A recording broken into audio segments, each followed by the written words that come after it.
Hello, and welcome back to the Glossy Week in Review podcast. I'm your host, senior fashion reporter Danny Parisi, and I'm here with our international reporter, Zofia Zwieglinska. Hello, Zofia. How are you? Very good, thank you. Just came out of a bout of COVID, so I'm feeling great on the other side. Oh, I'm so sorry to hear that. Well, I'm glad you're feeling better. I'm just coming out of a bout of it being my birthday, and I was off for almost a week, so I'm a little bit trying to remember how to do my job.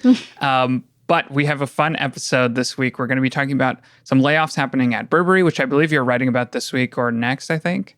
We'll also talk about this week, we'll also talk about Saks Fifth Avenue buying Neiman Marcus, which happened right before I went was off work for a week, so that's annoying. And then finally, we're going to talk about Shein and their sort of surprising collaboration with Monse, who we actually had Laura Kim from Monse on the Glossy podcast not too long ago. So we will talk about that as well. But let's start with Burberry. So Burberry is reportedly laying off hundreds of employees soon, and specifically in the UK. They had previously laid off, I think, around 500 people in 2020, and then it could be up to as many as 400 people laid off at this round. So that's still kind of up in the air exactly how many people and what their sort of redundancy packages will look like. Burberry is in negotiation with union reps and other stuff, so it's still kind of happening as of the time of this recording, Thursday morning. But it's a little bit surprising to me. I feel like there's been a ton of layoffs in the last year in tech, obviously in media, which is not great for you and me, Zofia, but not as much in luxury fashion that I've seen. You're working on something about this right now. Do you want to just tell me a little bit about what you've sort of observed and your thoughts on this? Yeah, of course. I mean, obviously, Burberry has been in trouble for I would say a good number of years now. It hasn't had the reception, I think, that it was hoping to after the pandemic. I think it was relying very heavily on Chinese customers, which also affected it. But I think right now with these layoffs, it's just a sign that, the expenses were mounting up too high. And considering the state of the business, it just needs to adjust, staffing. I'm not sure exactly which sectors are going to be hit in it. I would assume that it would be probably lower down positions, as well as any kind of newer departments that maybe came up post-pandemic that they're now kind of not operating as well as they should be.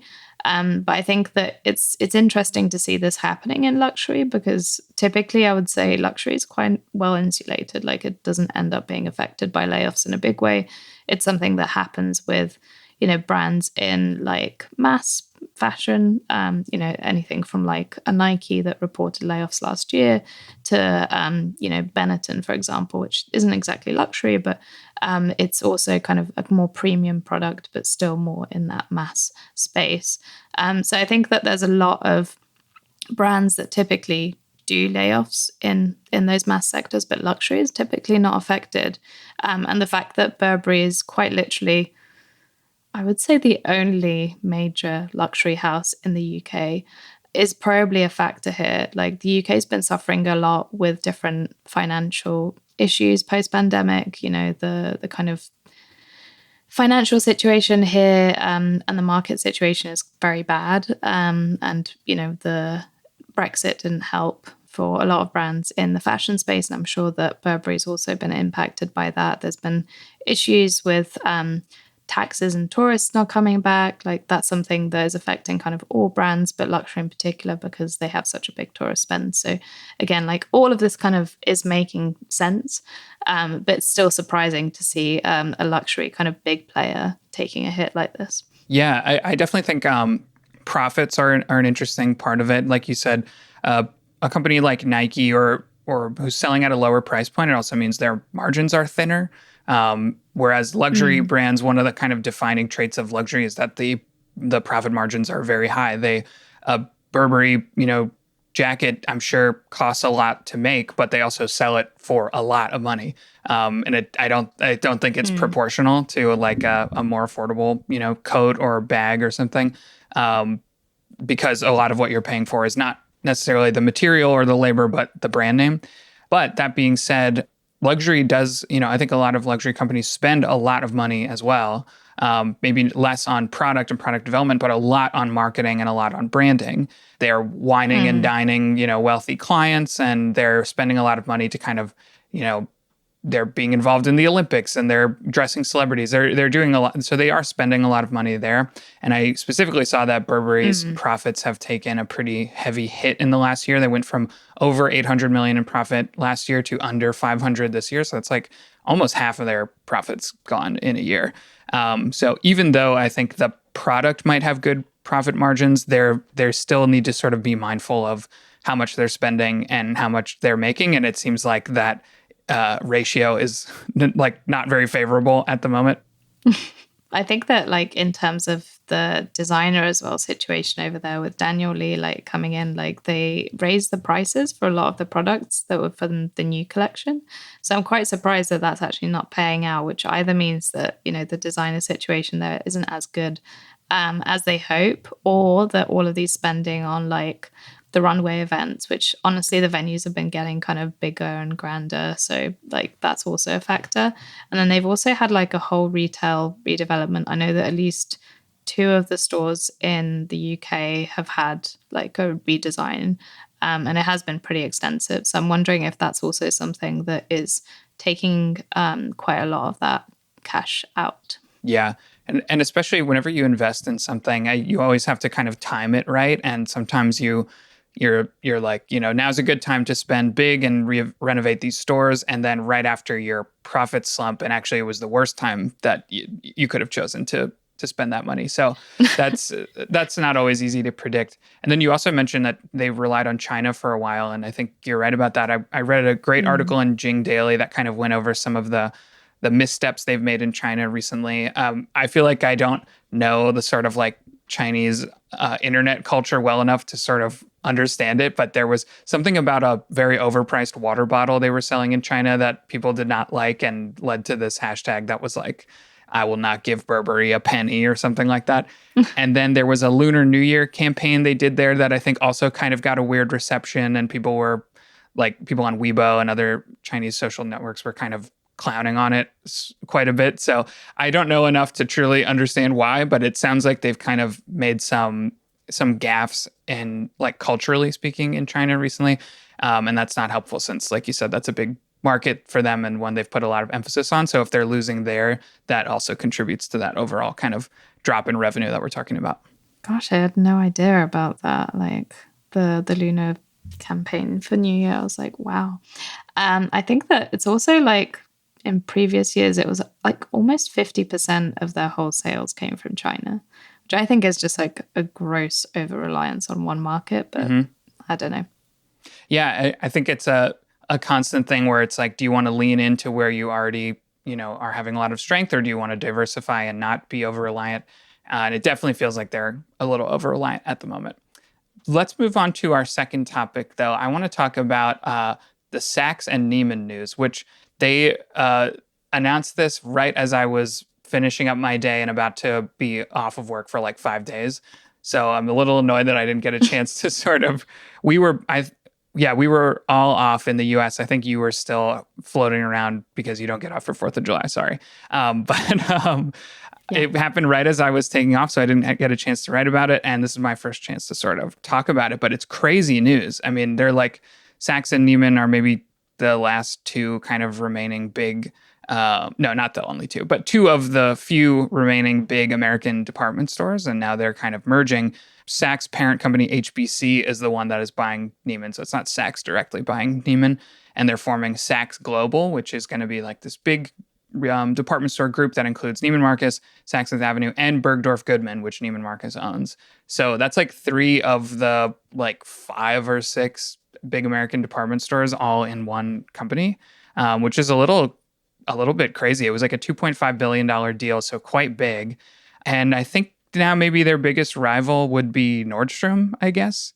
Because Barney's isn't really around anymore, and a lot of the other ones, Henri Bendel closed quite a number of years ago. So it feels like that whole sector used to be such a huge part of American fashion and the American fashion retail landscape, and now it's just really constricted a lot.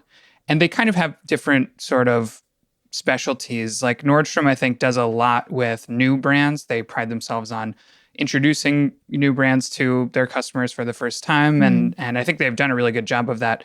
And meanwhile, Saks and Neiman, I think, are a little more focused on the more traditional, bigger, older luxury type brands. So anyway, I have more thoughts, but I'll pause there. What do you make of this acquisition? Yeah, I mean, I think it's a really interesting one because obviously it's pointing to consolidation of department stores in the US.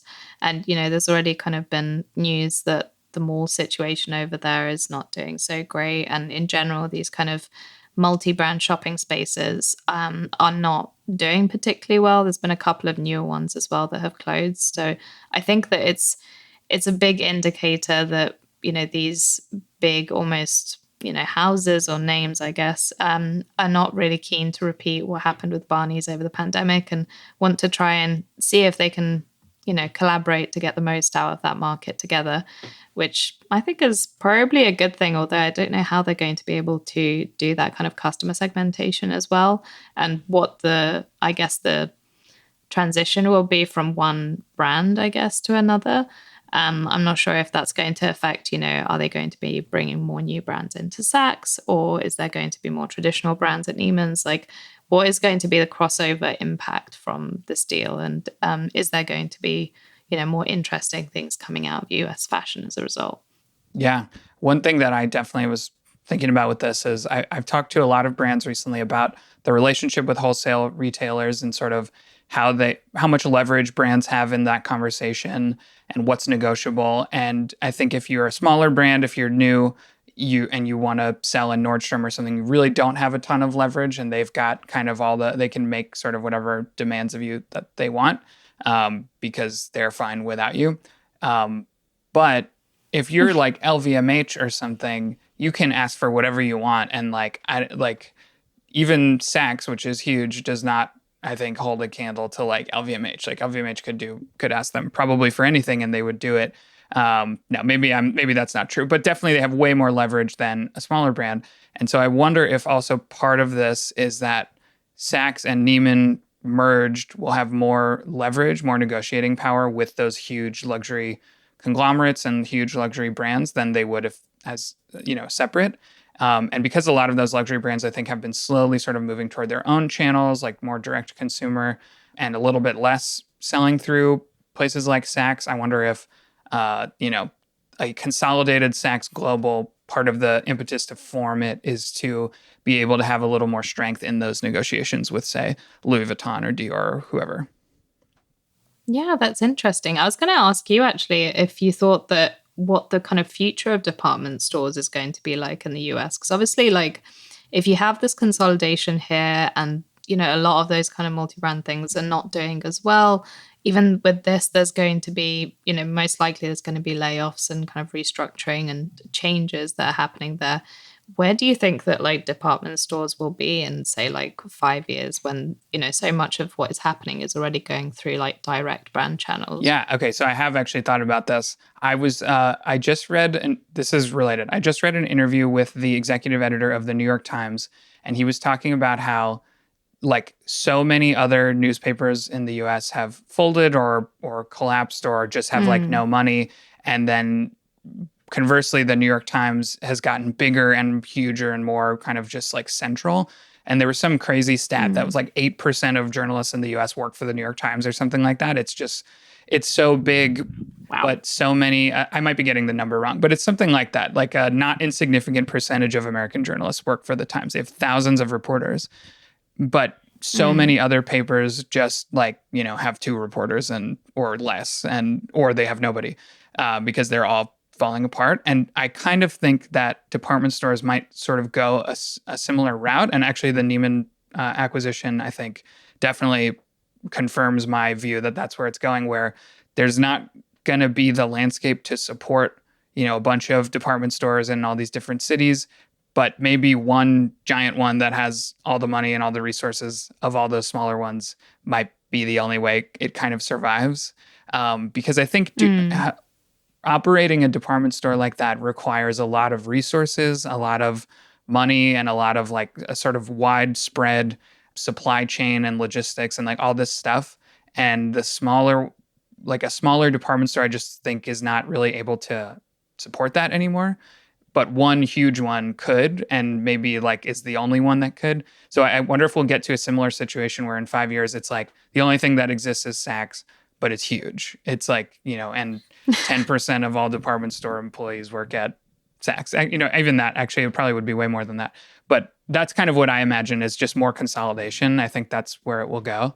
The other thing we should talk about in terms of the future is that Amazon is involved in this deal. They supplied some of the cash for HBC to buy Neiman Marcus, and it's interesting because it's kind of like two things that Amazon wants and hasn't really been able to do yet is physical retail and luxury. They have made efforts toward both of those, and I feel like have not really cracked it the way they have dominated so many other sort of fields. So their presence kind of in the middle of this deal is interesting to me because, yeah, those are two things they definitely want to be involved in. Yeah, definitely. I'm actually seeing a little bit of a pickup on the luxury front with Amazon. I've had a whole slew of different pictures saying more brands are joining on the luxury side of things. I think Aeropostale was the last one that I heard of. And I think the other interesting thing from the deal is that it's not just Amazon, it's also Salesforce who are going to be integrated on that artificial intelligence side. So I'm wondering if there's going to be a bit more of a move towards a nimbler situation with department stores like Saks. And I think it might be something that would help them a lot because a lot of the times the issue with these is that they're such big giants that they end up moving really, really slowly. I always point to Selfridges and the fact that their whole little exhibition space that they rotate on a monthly or 2-monthly basis, that's doing so well for them. And I think that they've got a lot more kind of fun stuff going on there that maybe some of the US department stores could learn from. Yeah, it's been a while since I've looked into it, but I've always felt like the UK's department store scene is a lot more robust than in the US. Like Selfridges and Harrods are always doing really well. And are there smaller ones than those two? Are there department stores all over, or is it kind of just dominated by those two? Those two are definitely the biggest brands there. There's others. You've got Harvey Nichols. There was some others, one which closed down in Bond Street a couple of months ago now. Also because of the fact that there's kind of growing retail hubs in other cities in the UK, some of those are growing. I know that I think Harrods has a mini Harrods in multiple places in the UK. But on the luxury front, it would be those ones. And then other than that, it's just kind of shopping malls, which I think are doing still pretty well. I don't think there's been any kind of major signs that they're dropping off. I think it's just generally the UK high street is not doing too well. I have so many more thoughts about Saks and Neiman, but I think we should move on. Maybe I'll write something about it, or maybe we'll just talk about this deal again in the future as it kind of develops. But let's quickly talk about our last topic. We've talked about Shein a bunch on this podcast. Specifically, we've talked about their efforts to kind of legitimize themselves. The infamous influencer trip, I think, was part of that. But also their going public, I think, is also part of it, and kind of trying to cozy up with different American and European fashion entities to sort of, make themselves seem more legit. The one that was announced this week was a kind of surprising collaboration with Monse, which is a New York fashion label founded by Laura Kim and Fernando Garcia, who are also the creative directors of Oscar de la Renta. It's much more upscale than what Shein normally does, and kind of an interesting choice, too, because the Monse is a little bit of a designer's designer, I feel like if they had picked Oscar de la Renta or somebody else, that is maybe more obvious, that would have made sense to me. But Monse is kind of a cool, interesting pick for them to work with, a real, kind of edgy New York design label. So I think that part of it is cool. The weird thing to me is that it is still Shein prices. So the lowest price thing in the collection is $1.70. Which is oh my God. insane. I know the prices are crazy. The most expensive thing I think in the collection is only $60. Meanwhile, Monse's dresses from straight from the brand are $1,200. So it's a significantly different price kind of category. I don't know. What's your take on Shein's efforts here and then working with Monse? Oh my God. I mean, main question is how are they getting those prices that low? Especially as a designer. That's always the question. how ethically like are you okay with this, and are you not checking the supply chain like at all? Like it seems like a very bizarre thing, but this is actually just one part of, I would say, Shein's PR campaign right now to try and rebrand itself a little bit. Prior to the London IPO that is supposedly happening.